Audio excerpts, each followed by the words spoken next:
강아지를 처음 데리고 갔을 때 하시는 말씀이, 야, 나는 개고기를 먹는 사람인데 얘네들 맛있겠다 라고 하시던 분이, 처음에 그 친구의 집을 갔을 때 모든 창문이 가려져 있고, 그리고 아무도 믿지 못하는 거예요. 부모님이 자기를 죽이기 위해서 음식에 독을 탔다 라고 믿고 있고. 그래서 네, 안녕하십니까. 안산대학교 동물매개 케어학과 신동윤 교수입니다. 만나서 반갑습니다.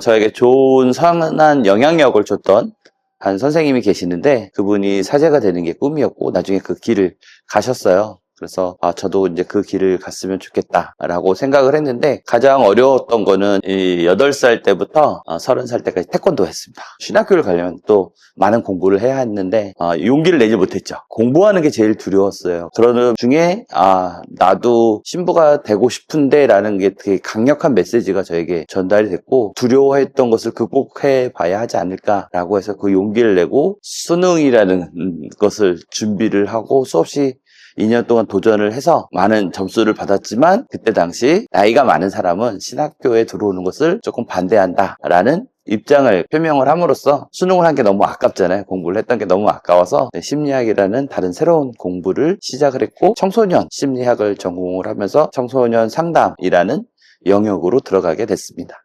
시골에 이제 하도 어려운 삶을 살았으니 삼형제를 부모님이 키우시면서 형과 동생을 키울 때, 제가 7살 될 때까지 외가로 보내서 할머니랑 이제 자라면서 항상 이제 외로움, 고독, 이런 거를 갖고 살았거든요. 그래서 그런 것들이 치유되는, 회복되는 그런 시간들을, 사람들을 만나고 그 사람들에게 따뜻한 것을 느끼고 하면서 그런 것들을 겪었기 때문에, 이 길로 오게 된 그것들은 관계의 어떤 회복 아니면 치유, 이런 것들을 좀 본질로 삼고 이 길로 들어온 거죠. 사제의 그런 삶으로서 내가 믿는 신에게 많은 사람들이 다가갈 수 있도록 이끌어주는 삶을 살았을 거고, 예전의 거에 대한 미련은 잘 갖지 않는 편입니다. 그래서 신부가 됐어도 만약에 이런 경험을 해보지 못한 그냥 하나의 어떤 신부로 사는 것보다는, 지금은 제 삶이 많은 경험을 통해서 다양한 영역에서 활동을 통해서 저와 함께하는 사람들에게 이제 그런 것들을 또 이끌어주는 그런 삶이지 않을까라고 생각을 합니다. 제가 처음 의뢰를 받은 거는 위기지원단이라는 곳에서 자살 예방으로 프로그램을 만들었었어요. 그래서 저에게 질문하는 방법, 아이들하고 소통하는 방법을 그 훈련사분들에게 가르쳐 줬으면 좋겠다라는 의뢰가 들어와서 제가 그걸 했을 때 이 아이들을 보고 깜짝 놀란 거죠. 이런 아이들하고 함께 한다면 정말 좋은 프로그램을 만들지 않을까라는 생각을 했었어요. 그래서 시작을 하게 됐고, 생명을 포기하려고 하는 아이들, 폭력을 사용하는 아이들, 이런 아이들이 얘네들에게서 얻는 그런 힘을 느낀다고 하면 한 번이라도 더 살려고 하고 한 번이라도 더 참지 않을까라고 해서 그때 이제 처음 시작하게 됐죠. 강아지들이 지금 보시는 것처럼 인간하고 갖고 있는 유대감이 가장 높아요. 그래서 그 유대감을 통해서 하기 때문에 잘 교육이 되고 함께 하려고 하는 그런 것이 너무나 친화적이고 하다 보니까, 이 아이들만큼 인간에게 줄 수 있는 힘이 큰 아이들다라고 생각을 했고요. 더 많은 사람들을 만날 수 있기 때문에 강아지를 좀 더 활용하는 편입니다.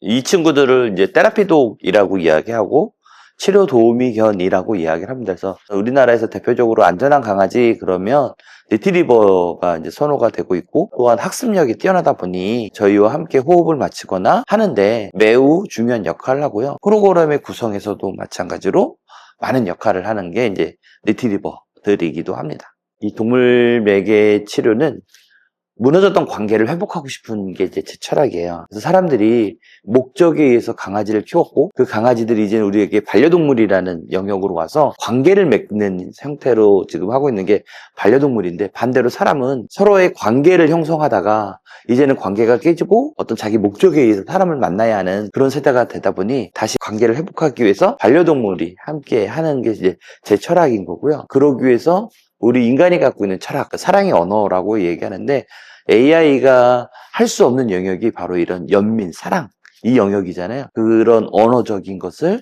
반려동물과 함께 동물 매개라는 거에서 하는 거예요. 제일 끝에 점은 심리학에서 플로우라고 하는데, 몰입하는 그 상태, 강아지들이랑 함께 하는 것의 즐거움에 빠질 수 있게끔 만들면 그게 치료적인 효과, 어떤 치유적인 효과가 가장 크지 않을까라고 해서 그 원리에 의해서 도구로 훈련이라든지 교육 아니면 여러 가지 독스포츠 이런 것들을 활용해서 하나가 되게끔 하고 있습니다.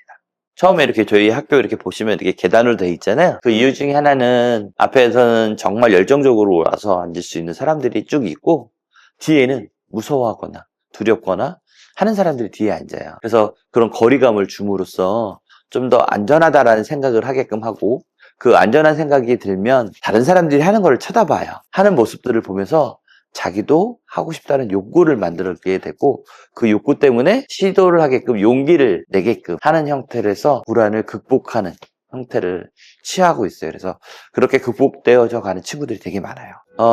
저희 가장 저기는 은둔형 외톨이예요. 그러니까는 제가 동물과도 관련 없이 처음에 그 친구의 집을 갔을 때 모든 창문이 가려져 있고 그리고 아무도 믿지 못하는 거예요. 부모님이 자기를 죽이기 위해서 음식에 독을 탔다라고 믿고 있고 그래서 부모님과도 단절된 아이를 상담을 했는데 그 아이가 방문을 놓고 해서 그 아이가 문을 연 적이 없었는데 강아지 아이를 데리고 갔었거든요. 그랬더니 그 아이가 그 문을 처음 열었어요. 그리고 손으로 강아지를 터치를 하고 저에게 요청을 하나 했어요.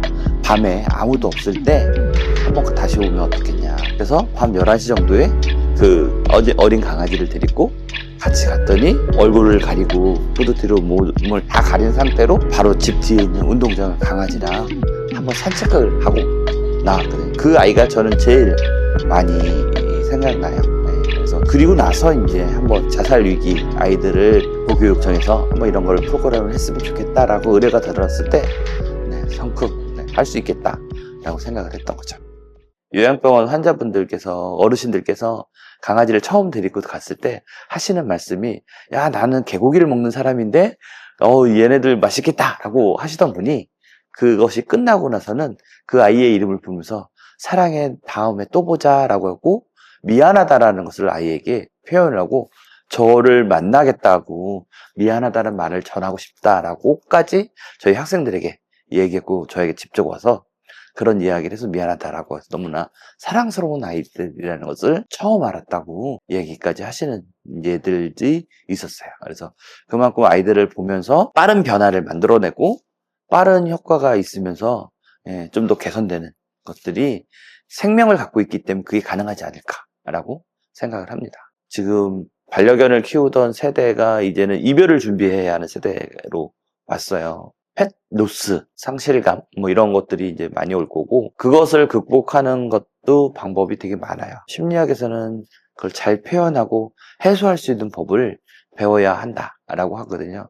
거기에 너무 몰입해 있거나 그 안 좋은 상황만 계속 생각을 하고 있거나 하기 때문에 우리에게 스트레스로 다가오는 거라 잃은 사랑은 새로운 사랑으로 극복을 했으면 좋겠다라는 거를 저는 말씀을 드리고 싶어요. 그 상처 때문에 새로운 생명을 멀리하지 마시고 새로운 생명을 입양을 하셔서 그 아이에게 줬던 사랑을 다시 주는 것이 다시 회복할 수 있는 좋은 사랑의 방법이 아닐까라고 생각을 합니다. 이 상담을 한다라는 건 우리가 소진을 항상 하거든요. 전이라는 것도 일어나고 뭐 이렇기 때문에 그 사람이 심장이 찢어지는 것 같은 아픔을 느끼면 나 역시도 그 이야기를 들으면서 내 심장이 찢어지고 내가 아프다라는 것을 느껴요. 그럴 때마다 내가 진짜 왜 일을 하고 있지? 내가 힘들어서 죽겠는데? 라고 하는 경우가 되게 많은데 저 같은 경우는 그런 걸 이제 극복을 할 수 있었던 첫 번째 계기가 제가 너무나 이제 부족한 존재이니까 내가 할 수 없는 일들을 좀 제가 이제 믿는 신에게 당신이 좀 해줬으면 좋겠다 라고 하는 그런 기도의 시간을 좀 많이 가졌던 것 같아요. 그러면서 반려견들하고 노는 게 제가 상담하는데 큰 힘이 됐어요. 가정이 바뀌지 않으면 그것이 다시 원상태가 되는 경우가 되게 많아요. 여기서 열심히 연습하고 같이 뭔가를 해보고 시도를 해보고 잘 되는 거를 확인했어도 가정에 갔는데 하나도 바뀌지 않으면 그 상황이 계속 촉발되는 거잖아요. 그래서 부모님들의 영향이 되게 커요. 그래서 저희 같은 이제 상담자들은 상담을 할 때는 가족 상담을 같이 할 것을 권유를 하죠. 전체가 다 변화하는 삶을 살아야 다시 새로운 삶을 살 수 있다라는 게 저희들이 원하는 상담 방식이기도 합니다.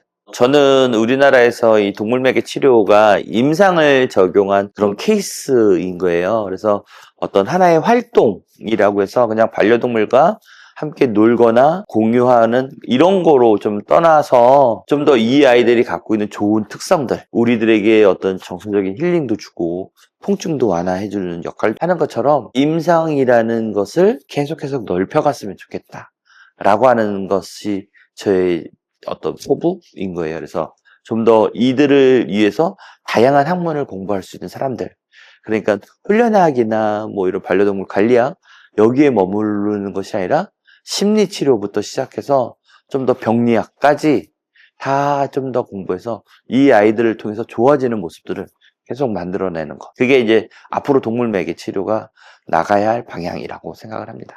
치유라는 것은 회복이다 라고 계속 제가 강조하고 싶어요. 그래서 우리가 뭔가를 원상태로 돌아가는 것, 이런 것들을 이야기하는데 회복이 바로 저에겐 치유이지 않을까라고 생각을 합니다. 그래서 강아지들하고 산책을 할 때 제가 이제 학생들에게 아니면 참여자들에게 가장 많이 하는 것 중에 하나가, 내가 잘못된 행동이나 뭔가가 있을 땐 멈추고 다시 와서 새로운 출발점에서 다시 시작하는 것, 이것이 강아지들의 훈련사들이 끄는 거에 대한 거를 교육시키는 방법이거든요. 그런 거를 하는 거기 때문에 이런 것이 치유이고 회복이지 않을까라고 생각을 합니다. 저는 상처받고 아파하는 사람들에게 해주고 싶은 말이 나는 나다라는 거예요. 예. 나는 나이지 내가 다른 사람이 아니다. 다른 사람들이 원하는 것, 다른 사람들의 모습, 이게 나이기를 바라기 때문에 상처를 많이 받거든요. 그러니까 나는 나로서 소중한 존재고 나는 나이기 때문에 너무나 나답게 살아야 한다라고 저는 생각을 해요. 그래서 최종적인 삶은 행복한 거잖아요. 그래서 나답게 내가 할 수 있는 나의 모습을 보이면서 행복하게 사는 것이 제일 좋지 않을까라고 생각을 합니다. 이 반려동물이 사회공헌이라는 측면에서 좀 접근을 해야 한다라고 저는 생각을 해요. 이 아이들과 함께 사회적 약자라든지 반려동물에게서 좀 상처를 회복받을 수 있는 사람들에게 좀 더 선한 영향력으로 다가가서 사회가 좀 더 같이 행복해지는 그런 삶을 만들고 싶은 거죠. 그래서 저희가 이제 한국애견연맹이라는 데에서 사회공헌위원회를 강력하게 만들고 유기보호에서 넘어서 이들이 갖고 있는 재능을 사회에 좀 더 던져줄 수 있고 반려동물이 갖고 있는 그 힘을 통해서 많은 사람들이 행복해졌으면 좋겠다 라고 하는 게 제 목표입니다. 그러니까 나답게 행복하게 사는 것이 정말 우리에게 필요한 것이 아닐까라고 생각을 해서 저의 좌우명은 나답게 행복하게입니다. 그래서 이런 동물매개 프로그램 같은 거 할 때 공모를 낼 때 제목도 거의 나답게 행복하게 뭐 이런 식으로 좀 더 나를 잘 표현하고 자기를 잘 주장하고 자기를 잘 이해하면서 자기를 사랑할 수 있는 사람, 이런 사람일수록 좀 더 행복한 것을 더 많이 느낀다라는 것을 갖고 있어서 나답게 행복하게가 제 좌우명입니다. 크리에이터즈 맨션 구독과 좋아요 부탁드립니다.